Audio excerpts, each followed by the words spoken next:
ইল্লাল্লাহ লা ইলাহা ইল্লাল্লাহ লা ইলাহা ইল্লাল্লাহ মুহাম্মাদুর লা ইলাহা ইল্লাল্লাহ লা ইলাহা ইল্লাল্লাহ আল্লাহকে যারা রাখিবে ভাবে আল্লাহর আপন তারাই হবে ইহকালে মুক্তি পরকালে নাজাত দিবেন তারে আল্লাহ তাআলা লা ইলাহা ইল্লাল্লাহ লা ইলাহা ইল্লাল্লাহ লা ইলাহা ইল্লাল্লাহ লা ইলাহা ইল্লাল্লাহ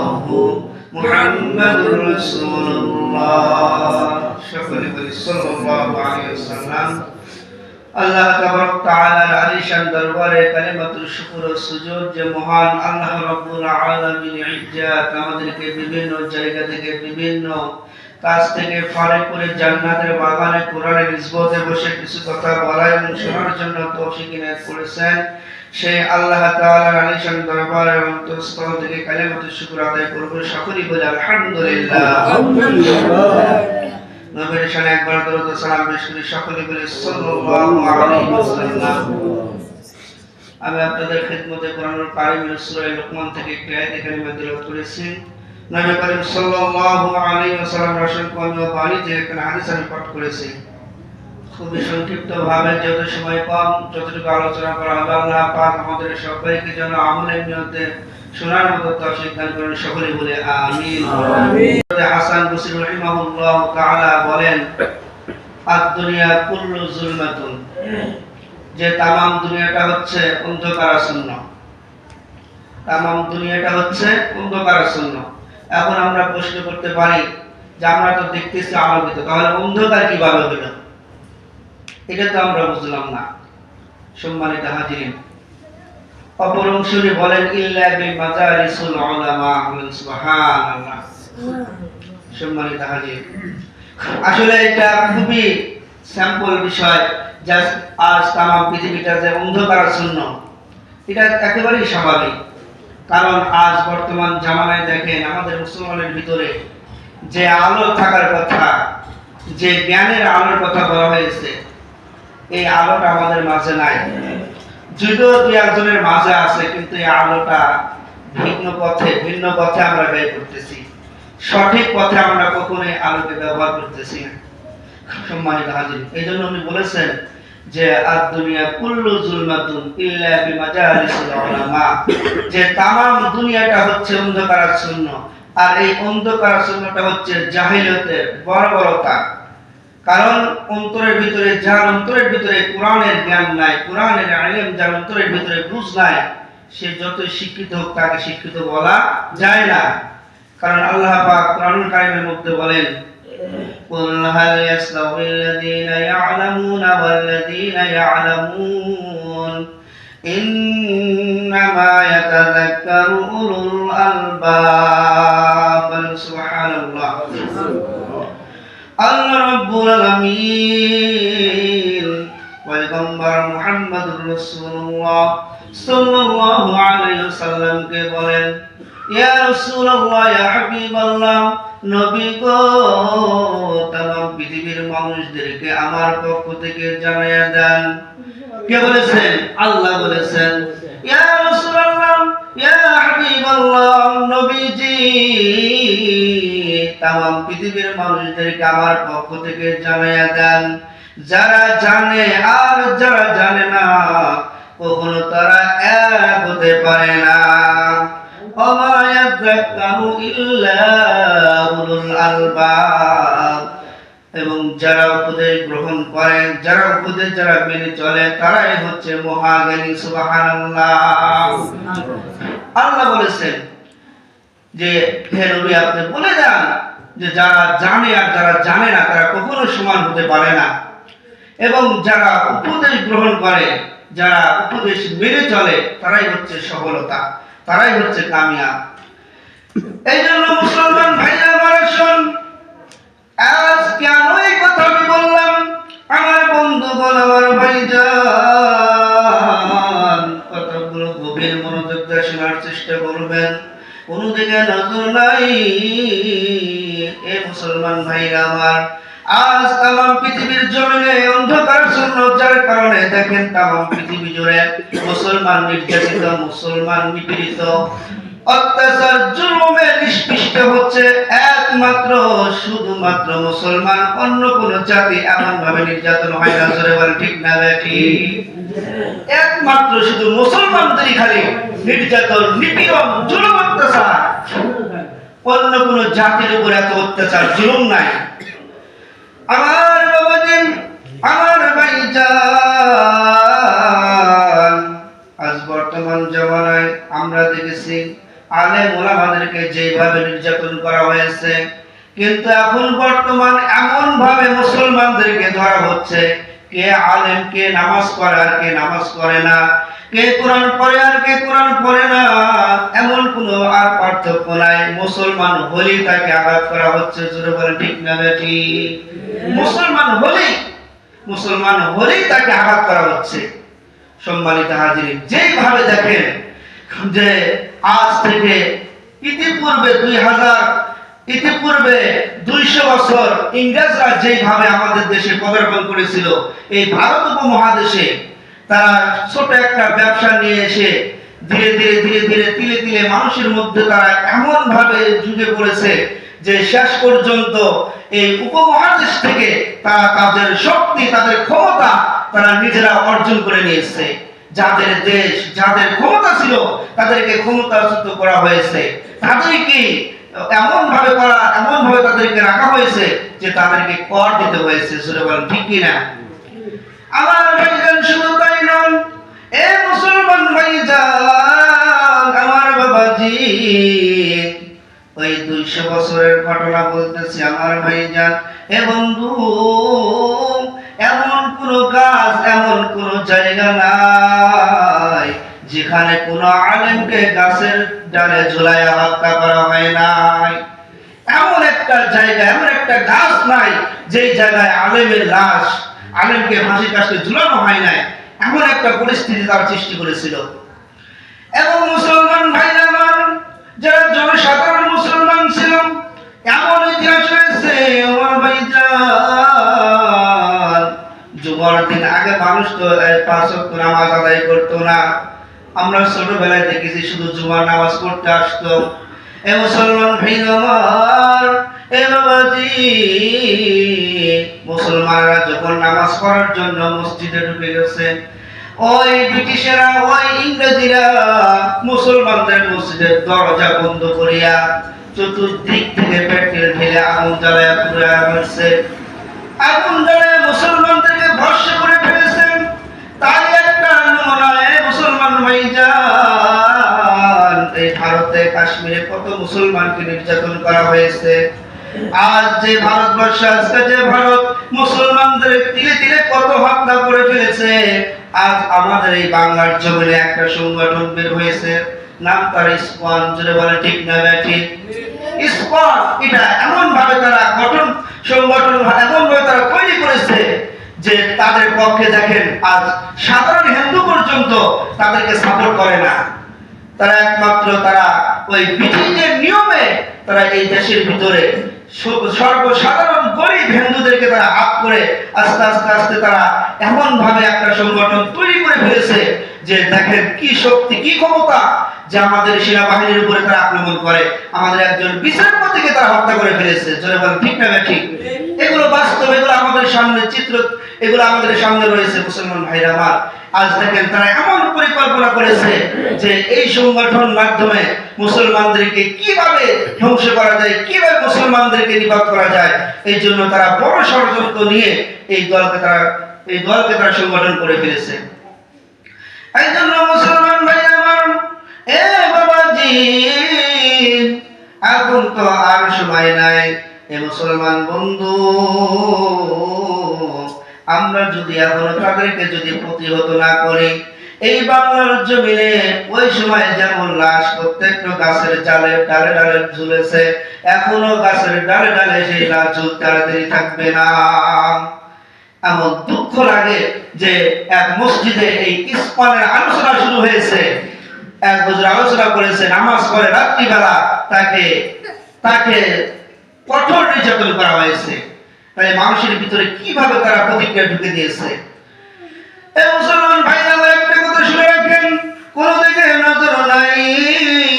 এই মুসলমান বন্ধু, আমরা দেখেছি যতগুলো পূজা মণ্ডপ রয়েছে, যতগুলো মন্দির রয়েছে, এ ভাইজান সরকার প্রত্যেকটা পূজা মণ্ডপে কিন্তু বাজেট দেয়। জোরে বলেন ঠিক কিনা?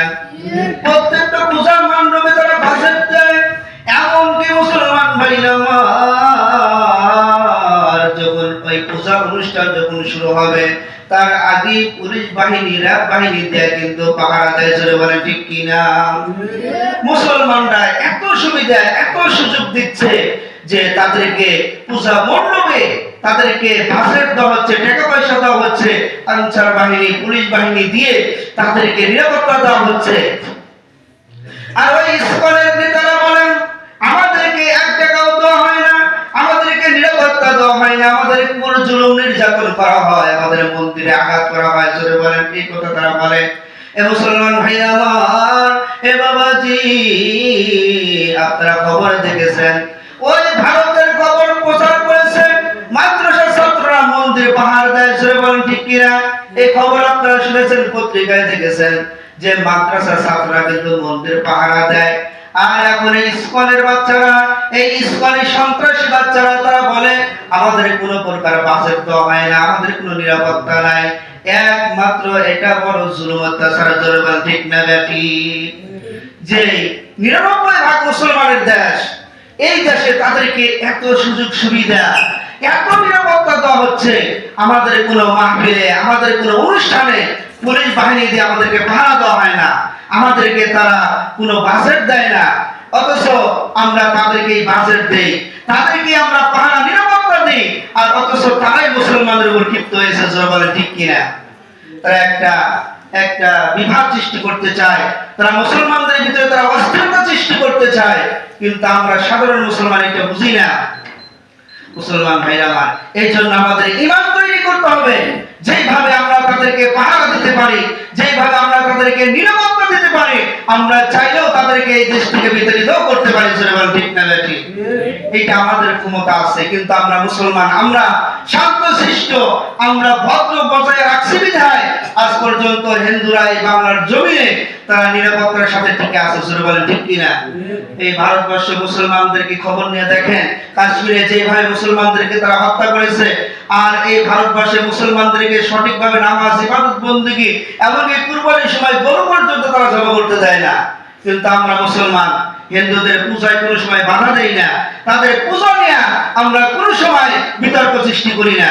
অথচ আজকে মুসলমানরা এত সুযোগ সুবিধা দিচ্ছে, তারপরেও মুসলমানদেরকে তাদের কাছে কাঠার মতো মনে হচ্ছে।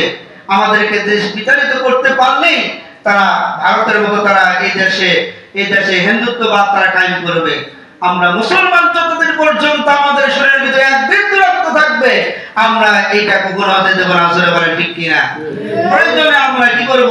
লড়াই করব, তাদের সাথে মোকাবেলা করব।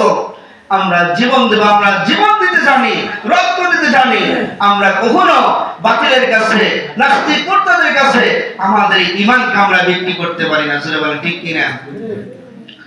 সম্মানিত হাজির, এই জন্য সময় এসে গেছে, যেই জায়গায় দেখেন এই নাস্তিক, এই ইসলাম যারা থাকে, এমন ভাবে তারা আক্রমণ, এমন ভাবে তারা ষড়যন্ত্র, এমন ভাবে দল সংগঠন করেছে যে আজ ঢাকার মতো যেখানে মসজিদের শহর, সেই জায়গায় পর্যন্ত মুসলমানরা, এমনকি সেনাবাহিনী পর্যন্ত নিরাপত্তা থাকে না তাদের হাত থেকে। এত সাহস তারা কোথায় পেল? তাদেরকে কারা মদত দেয়? এটা অবশ্যই জানতে হবে। সম্মানিত হাজিরিন, এই জন্য আমাদেরকে আবারও সেই তিতুমিরের মতো, আবারও খালিদ বিন ওয়ালিদের মতো ঈমানী চেতনা নিয়ে আমাদেরকে রুখে দাঁড়াতে হবে, মোকাবেলা করতে হবে। দরকার হয় আমাদেরকে লড়াই রণাঙ্গনে গিয়ে আমাদেরকে লড়াই করতে হবে। বিপ্লব মানে জীবন দেওয়া বসে থাকা নয়, সে কোনদিন আসবে না রে করো যদি ভয়। বিপ্লব মানে জীবন দেওয়া বসে থাকা নয়, সে কোনদিন আসবে না রে করো যদি ভয়। আসবে বিজয় রক্ত আর জীবনের বিনিময়, আসবে বিজয় রক্ত আর জীবনের বিনিময়। বিপ্লব মানে জীবন দেওয়া বসে থাকা নয়, সে কোনদিন আসবে না রে করো যদি ভয়। বিপ্লব মানে জীবন দেওয়া বসে থাকা নয়, সে কোনদিন আসবে না রে করো যদি ভয়। লড়াইয়ের ওই ময়দানেতে যেতে তোমাকে হবে, প্রয়োজনে সব রক্তটুকু জমিনেই ঢেলে দিবে, জোরে বলেন ঠিক কিনা। লড়াইয়ের ওই ময়দানেতে যেতে তোমাকে হবে, প্রয়োজনে সব রক্তটুকু জমিনেই ঢেলে দিবে, তবুও তোমায় লড়তেই হবে, মানিবে না পরাজয়। বিপ্লব মানে জীবন দেওয়া বসে থাকা নয়, সে কোনদিন আসবে না রে করো যদি ভয়। বিপ্লব মানে জীবন দেওয়া বসে থাকা নয়, সে কোনদিন আসবে না রে করো যদি ভয়। জোরে বলেন ঠিক কিনা। এই মুসলমান ভাই আমার, আমাদের ঈমানটা তো মজবুত ঈমান, আমাদের ঈমান হলো সাহাবীওয়ালা ঈমান। আমরা তো আল্লাহকে ছাড়া পৃথিবীর কাউকে ভয় পাই না, জোরে বলেন ঠিক কিনা। এই জন্য মুসলমান ভাইরা আমার, এ বাবাজি, আল্লাহ রাব্বুল আলামিন বলেন, ইয়া রাসূলুল্লাহ, ইয়া হাবিবাল্লাহ, ও নবীজি, আপনি আমার পক্ষ থেকে জানিয়ে দেন, এ तमाम পৃথিবীর মানুষ, ইতিপূর্বে ওই আবু জাহেল, উতবা, শাইবা, ওই ফিরাউন, নমরুদ, হামান, যারা মুসলমানদের বিপক্ষে লড়েছে, আল্লাহর সাথে কুদরতদ্রোহী করেছে, এই ইতিহাসগুলো জানিয়ে দেন ইয়া রাসূলুল্লাহ নবীজি। তারা যত বড় শক্তিশালী, যত বড় মজবুত ক্ষমতাশালী হোক না কেন, এক সময় তারা দুনিয়ার তার নিশ্চিহ্ন হয়ে যাবে, আর আমার নূর, আমার আলো, এটা অনন্তকাল থাকবে। জোরে জোরে বলেন সুবহানাল্লাহ। ফিরাউন, নমরুদ কত শক্তিশালী বাহাদুর ছিল, তারা কত প্রকার ক্ষমতা দেখেছে, মুসলমানদেরকে তারা কিভাবে নির্যাতন করেছে, নিপীড়ন করেছে। আজ সেই নমরুদের নাম, ফিরাউনের নাম, আজ আবু জেহেলের নাম নেওয়ার কেউ নাই, জোরে বলেন ঠিক কিনা। আবার যদি মুসলমানের সাথে যদি এইভাবে যদি বেয়াদবি করে, আবার যদি আমাদেরকে এইভাবে তারা আক্রমণ করে, আমরা আর বসে থাকবো না, আমরা হুঁশিয়ার করে দিতে চাই, আলেম ওলামার দুশমন হয়ে যা সাবধান, নইলে জুতার বাড়ি খাবি, হারাবি সম্মান। জোরে বলেন ঠিক কিনা। একটু মুহাম্মদে বলেন, আলেম ওলামার দুশমন হয়ে যা সাবধান, নইলে জুতার বাড়ি খাবি, হারাবি সম্মান। এই মুসলমানের দুশমন হয়ে যা সাবধান, নইলে জুতার বাড়ি খাবি, হারাবি সম্মান। ওই ঘুষ মুসলমানের সাথে বেয়াদবি করেছে, তাই তো সাংবাদিকের হাতে সে জুতার বাড়ি খেয়েছে। জোরে বলেন ঠিক কিনা। ঘুষ, ডাবলু ঘুষ মুসলমানদের সাথে বেয়াদবি করেছিল, কনফারেন্সে মুসলমানদেরকে কটূক্তি করতেছিল, একজন সাংবাদিক তাকে জুতা মেরেছে। এইভাবেই জালেমদেরকে শিক্ষা দিতে হয়। জোরে বলেন ঠিক কিনা। এই জন্য আমরা বলতে চাই, আলেম ওলামার দুশমন হয়ে যা সাবধান, নইলে জুতার বাড়ি খাবি, হারাবি সম্মান। ওই ফিরাউন মুসার সাথে বেয়াদবি করেছে, ফিরাউন মুসা নবীর সাথে বেয়াদবি করেছে, তাই তো নীল নদের পানি চুবে চুবে খেয়েছে। আলেম ওলামার দুশমন হয়ে যা সাবধান, নইলে জুতার বাড়ি খাবি, হারাবি সম্মান। ওই নমরুদে ইব্রাহিম নবীর সাথে বেয়াদবি করেছে, তাই তো ন্যাংরা মশা নাকের ভিতরে ঢুকেছে। বারবার জুতার বাড়ি খায়, বারবার জুতার বাড়ি খায়, এই দুনিয়ার টান বিদায় হয়েছে। আলেম ওলামার দুশমন, এই মুসলমানের দুশমন হয়ে যা সাবধান, নইলে জুতার বাড়ি খাবি, হারাবি সম্মান। যারা বলে ঠিক কিনা। এখনো সময় আছে, আমরা ওই ইসলামদেরকে আমরা বলে দিতে চাই, আমরা মুসলমান এখনো সভ্যভাবে, এখনো ভদ্রভাবে আমরা আছি। তোমরা যেইভাবে আমাদের মুসলমানদের উপর আক্রমণ করো, আমরা যদি এরকম ভাবে আক্রমণ করি, আমরা যদি প্রতিহত করা শুরু করে দিই, একটা ইসমানের বাচ্চা এই বাংলার জমিনে টিকতে পারবে না। বলেন ঠিক কিনা? সম্মানিত হাজিরিন, আল্লাহ আমাদেরকে এই পাওয়ার দিয়েছেন, আর এই পাওয়ারের নাম হচ্ছে কোরআনুল কারীম। কি বলেন? কোরআনুল কারীম। এই কোরআন যদি আমাদের সিনার ভিতরে যদি ঠিক থাকে, এই কোরআনের পাওয়ার দিয়ে আমরা বাতিলকে আমরা প্রতিহত করব, বাতিলকে আমরা দুনিয়ার নাস্তে নাবুদ করে দেব। সম্মানিত হাজিরিন, এই জন্য আসুন, অনেক মানুষ দেখা যায় সে নামে গুণে মুসলমান, আমরা মনে করি সে একজন মুসলমান, অথচ একজন আলেমের বিরুদ্ধে, একজন সাধারণ ভালো যে 5 ওয়াক্ত নামাজ পড়ে এই মুসলমানের বিরুদ্ধে সে কথা বলে। কেমনে মুসলমান আমরা বিশ্বাস করব? এটা হচ্ছে মুনাফিকের চরিত্র। আল্লাহ পাক বলেন, কুল্লিন বাদা যালিকা জামিম, যারা আলেমদের সাথে ষড়যন্ত্র করে, যারা আলেমদের সাথে বিদ্রুপ করবে, এরা হচ্ছে জারের সন্তান, এরা হচ্ছে জারের সন্তান, অবৈধ সন্তান। কারণ তারা অবৈধ সন্তান না হলে এমন মানুষের বিপদ, মানুষের পরচর্চা, পরনিন্দা সে বলতে পারতো না।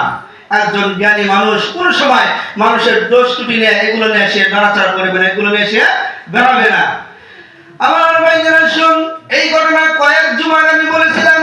আমার বন্ধু এ বাবাজি, একজন মুসলমান, একজন নারী, এ মুসলমান ভাইরা আমার, তাকে গোসলখানার ভিতরে নেওয়া হলো, তাকে হাম্মাম খানার ভিতরে গোসল করার জন্য নেওয়া হয়েছে। এ বাবাজি, সুন্দর করে গোসল করানো হচ্ছে। যখন তার রানের উপর হাতটা রাখা হয়েছে, এ বাবাজি হাতটা এমন ভাবে আটকে ধরেছে, এমন ভাবে হাতটা ধরেছে, হাজারো চেষ্টা করার পরও তার হাতটা সেই জায়গাটা ছাড়ানো সম্ভব হচ্ছে না। আমার ভাইজান, এ বাবাজি, এ বন্ধু, যতগুলো মানুষ ছিল সবাইকে নিয়ে আসছে, কিন্তু হাতটা ছাড়াইতে পারে না। আমার ভাই, আমার বন্ধুগণ, এবার জীবিত মানুষেরা বলতেছে, আমার মা তো অনেক মানুষকে গোসল করে দিয়েছে, এ পর্যন্ত এমন ঘটনা ঘটে নাই। এখন তোমার মার পাটা কেটে আমার মায়ের হাতটা ছাড়াতে হবে। আমার জীবিত মানুষ, মৃত মানুষের পক্ষ থেকে বলতেছে, না, আমরা এমনি তো মানুষ মারা গেছে, আমরা কাটতে দিব না। এবার দেখেন দুইটা গ্রুপ হয়ে গেছে। এক দল বলতেছে আমরা হাত বলতেছে, যারা মৃত তারা বলতেছে হাত কেটে ফেলাও, আর যারা জীবিত আছে তারা বলতেছে না, এ তো জীবিত মানুষ, আর যে মারা গেছে তার তো মারাই গেছে, পাওটা কেটে দিই, তারপরেও দিচ্ছে না।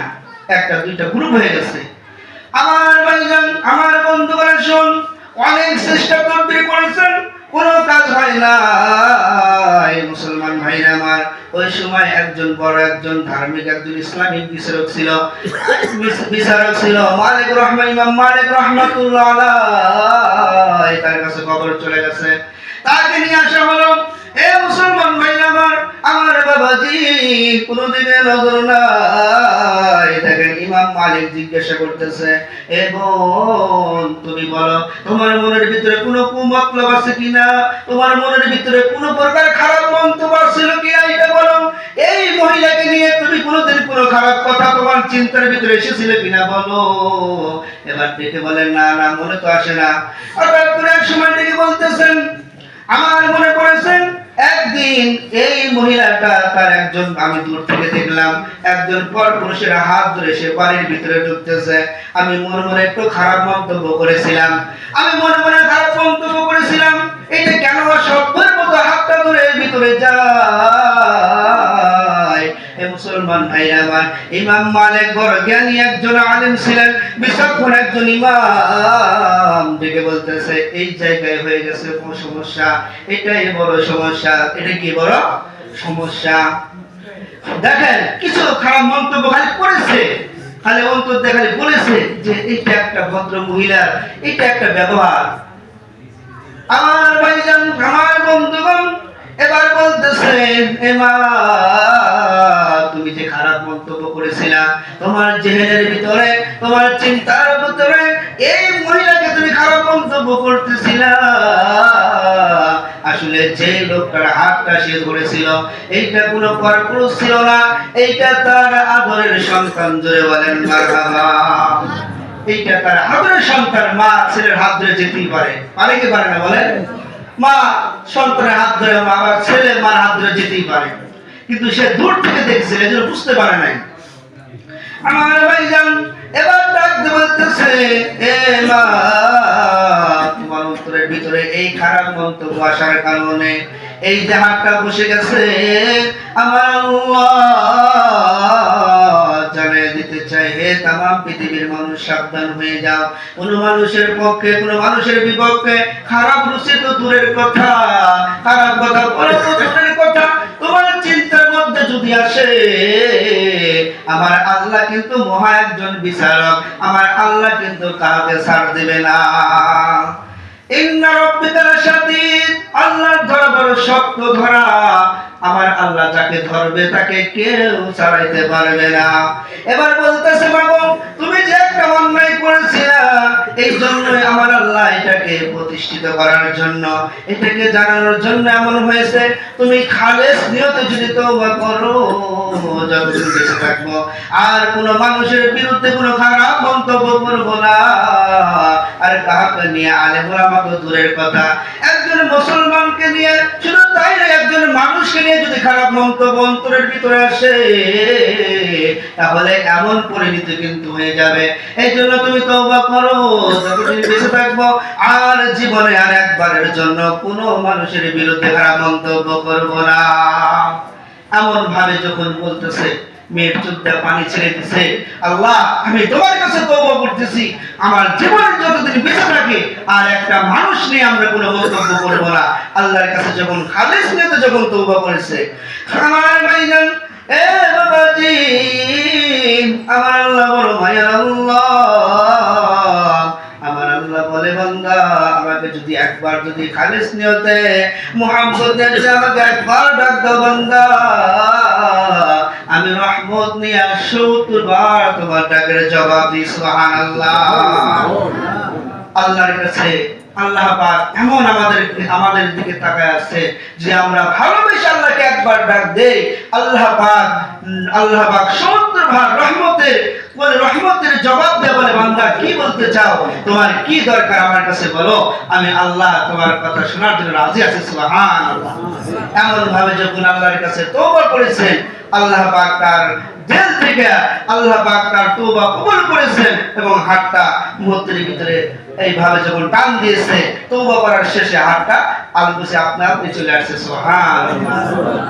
এই জন্য মুসলমান ভাই আমার, এইটা আমাদের মধ্যে সবচেয়ে বড় একটা জঘন্য একটা অন্যায়।